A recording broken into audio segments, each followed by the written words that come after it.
ನಿಮ್ಮ ಡಿಪಾರ್ಟ್ಮೆಂಟ್ಗೆ ಕೊಟ್ಟಿವಲ್ಲ, ನಿಮ್ಮ ಡಿಪಾರ್ಟ್ಮೆಂಟ್ ಯಾರೀಗ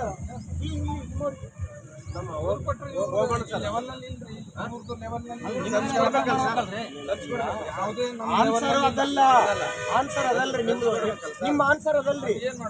ಅಲ್ಲ ನೋಡ್ರಿ, ನೀವು ಇಲ್ಲಿ ಕೊಟ್ಟರಷ್ಟೇ, ನಿಮಗೆ ಕೊಟ್ಟರಷ್ಟೇ 5 ಲೆಟರ್ಗಳು ಕೊಟ್ಟಿದ್ದೀವಿ ನಾವು. ದಕ್ಷಿಣ ಭಾಗದಲ್ಲಿ ಅತಿಕ್ರಮಣ ಆಗಿದೆ, ಅಲ್ಲೇ ಅತಿಕ್ರಮಣ ಆಗಿದೆ, ಸರ್ವೆ ಮಾಡ್ರಿ ಅಂತೇಳಿ. ನಾವೇನ ಎಲ್ಲ ಡೆಮೊಲೇಷನ್ ಮಾಡಿ ಅಂತ ಹೇಳಿಲ್ಲ, ಸರ್ವೆ ಮಾಡ್ರಿ ಅಂತೇಳಿ. ಕನಿಷ್ಠ ಉತ್ತರ ಕೊಟ್ಟಿಲ್ಲ ಅಂದ್ರೆ ಪ್ರೊಸೀಜರ್ ಆಗಲಿ. ಅಲ್ಲ ಈಗ ನಿಮಗೇನಂತಂದ್ರೆ, ನಾವು ಕೊಟ್ಟ ಲೆಟರ್ಗಳು ಅವ್ರಿಗೆ ಯಾರಿಗೆ ಕಳಿಸಲಾರ್ದ, DC ಅವ್ರಿಗೆ ತಿಳಿಸಲಾರ್ದ, ಮೇಲ್ ಆಫೀಸರಿಗೆ ತಿಳಿಸಲಾರ್ದ, ನೀವು ಇಲ್ಲೆಲ್ಲ ದೌರ್ಜನ್ಯ ಮಾಡೋದು ಅಂದ್ರೆ ಏನು ಕಾಯ್ದೆ ಕಾನೂನುಗಳು ಎಲ್ಲರಿಗೂ ಒಂದೇ ನಮೂನೆ ಇದೆಯಲ್ಲ. ಮತ್ತೆ ದೌರ್ಜನ್ಯ ಒಂದು ಉತ್ತರ ಕೊಡಕ್ ರೆಡಿ ಇಲ್ಲ ಅಂತಂದ್ರೆ, ಏನು ಹೇಳಿ, ಯಾರಿಗೆ ಕಳಿಸಿದಿರಿ? ನಮಗೆ ಮೊನ್ನೆ ಹೇಳಿದ್ದೇನು, ನಾವು ಹದ್ದುಬಸ್ತ್ ಮಾಡ್ರಿ, ಅಲ್ಲಿ ತನ ಒಂದು ಡಬ್ಬೆ ಹಾಕಲ್ಲ ಅಂತ ಹೇಳಿವಲ್ರಿ ನಾವು. ಅಲ್ಲ ನಾವೇನ್ ಹೇಳಿದೀವಿ, ಅದಕ್ಕೆಲ್ಲ ಟೈಮ್ ತಗೊಳ್ತದ. ಒಮ್ಮೆಗೆ ಇವತ್ತೇ ಬೇಕು, 6 ತಿಂಗಳಾಯ್ತು, ಅಲ್ಲಿವರೆಗೆ ನೀವು ಇದು ಮಾಡಿ ಮಾಡಕ್ ಬರಲ್ಲ.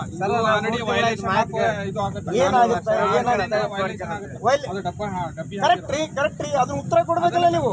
ಮೊದಲು ತಗಸ್ಬೇಕು, ಆಮೇಲೆ ಅಲ್ಲ ನಾವು ನಾವು ತೆಗಿತೀವಿ ಬಿಡ್ರಿ, ನಾವು ತೆಗಿತೀವಿ ತಗೊಳ್ರಿ. ಮೇಲೆ ಉತ್ತರ ಕೊಡೋನು ಇದು ಮಾಡೋಣ. ಮಾಡ್ಕೊಂಡು ಬರ್ರಿ. ನೋಡ್ರಿ, ನಿಮ್ಗೊಂದು ಕಾನೂನು ನಮ್ಗೊಂದು ಕಾನೂನು. DC ಅವ್ರಿಗೆ ಫೋನ್ ಹಚ್ಚಿ ಅಥವಾ ನಿಮ್ಮ ಹೆಡ್ ಆಫೀಸರ್ ಮಾಡಲ್ರಿ, ಎಲ್ಲ ಭೇಟಿಯಾಗಿ ಮಾತಾಡಿ. ಏನೇನು ಜಿಲ್ಲಾಧಿಕಾರಿ ಮುಖ್ಯಮಂತ್ರಿ ಬಂದ ಚರ್ಚೆ ಮಾಡ್ತಾರ. ಇದು ಒಳ್ಳೇದಲ್ರಿ ಸರ್.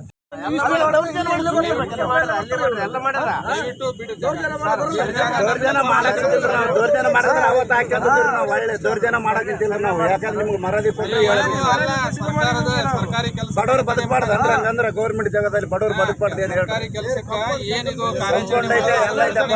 ಯಾರ್ಯಾರ ತೊಂದರೆ ಐತಪ್ಪ ದಯವಿಟ್ಟು ಅದನ್ನ ನೀವು ಕಾನೂನು ಉಲ್ಲಂಘನೆ ನಮಗೆ ಬೇಕಾಗಿಲ್ಲ. ಜನರ ಕೆಲಸ ಮಾಡ್ಲಾರ್ದಾಗ ನಮ್ಗೆ ಆಫೀಸ್ ಬೇಕಾಗಿಲ್ಲ. ಮೊನ್ನೆ ಹೇಳಿ ಇವತ್ತು ಹೇಳ್ತಾ ಇದೀವಿ ಸರ್. ದಯವಿಟ್ಟು ಯಾಕಂದ್ರೆ ಪೇಪರ್ನ ಬರಲಿದೆ, ಎಲ್ಲ ಪೇಪರ್ನ ಬರಲಿ, ಎಲ್ಲದ್ರ ಬರಲಿ ಸರ್. 3 ದಿನ ನೋಡ್ತೀವಿ ನಾವು, ಇಷ್ಟು ದಿವಸ ಇದಕ್ಕೆ ನೋಡ್ತೀವಿ ನಾವು, 3 ದಿನ ನೋಡ್ತೀವಿ ಸರ್. ತೆಗಿಬೇಕಲ್ಲ ಅಲ್ಲ, ವ್ಯಾಪಾರ ಮಾಡಲ್ಲ ಸರ್, ವ್ಯಾಪಾರ ಮಾಡಲ್ಲ 3 ದಿನ ವ್ಯಾಪಾರ ಮಾಡಲ್ಲ ಸರ್. ನಾವು 3 ದಿನದೊಳಗೆ ನೀವು ತೆಗೆದ್ರೆ ಸರ್, ಅಲ್ಲ ಇವತ್ತು ತೆಗಿತೀವಿ ನಾವು, ಡಬ್ಬಿಗಳು ತೆಗಿತೀವಿ ನಾವು. ಯಾರು ಅದನ್ನ ಮಾತಿನ ಪ್ರಕಾರ ನಡ್ಕೊಂತೀವಿ.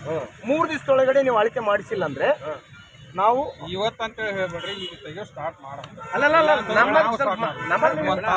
ಅವ್ರು ನಮಗೆ ಕೇಳ್ಬೇಕು ಮಾತು. ನಮ್ಗೆ ಉತ್ತರ ಕೊಡ್ತಾ ಇಲ್ಲ ನೀವು, ಯಾಕೆ ಉತ್ತರ ಕೊಡ್ತಾ ಇಲ್ಲ ನೀವು? 3 ದಿನ ಒಳಗಡೆ ನೋಡ್ರಿ, ಗೌರ್ಮೆಂಟ್ ನೀವು ಹೇಳೋದೊಂದು ಇವ್ರು ಹೇಳೋದೊಂದು ಸರ್. ಹೆಂಗೆ ಮಾತಾಡ್ತಾ ಇದ್ದಾರೆ, ನೀವು ಹೇಳೋದೊಂದು ಅವ್ರು ಹೇಳೋದೊಂದು ಸರ್. ಸರ್ ಈಗ ನೀವು ಎಷ್ಟು ದಿವಸ ಅಳತಿ ಮಾಡ್ತೀರಿ? ಅಳತಿ ಮಾಡ್ತೀವ್ರಿ. ಎಷ್ಟು ದಿನದೊಳಗಡೆ? 3 ದಿನ 2 ದಿನ ಅದು ಗೊತ್ತಾ ಇಲ್ಲ. ನಾವು ಮತ್ತೆ ನಾವು ಬೇರೆ ನಿರ್ಧಾರ ತಗೊಂತೀವಿ ಸರ್. ಖಚಿತ ಉತ್ತರ ಬೇಕು ಸರ್, ನಮಗೆ ಖಚಿತ ಉತ್ತರ ಬೇಕು ಸರ್. ಯಾರು ಸರ್?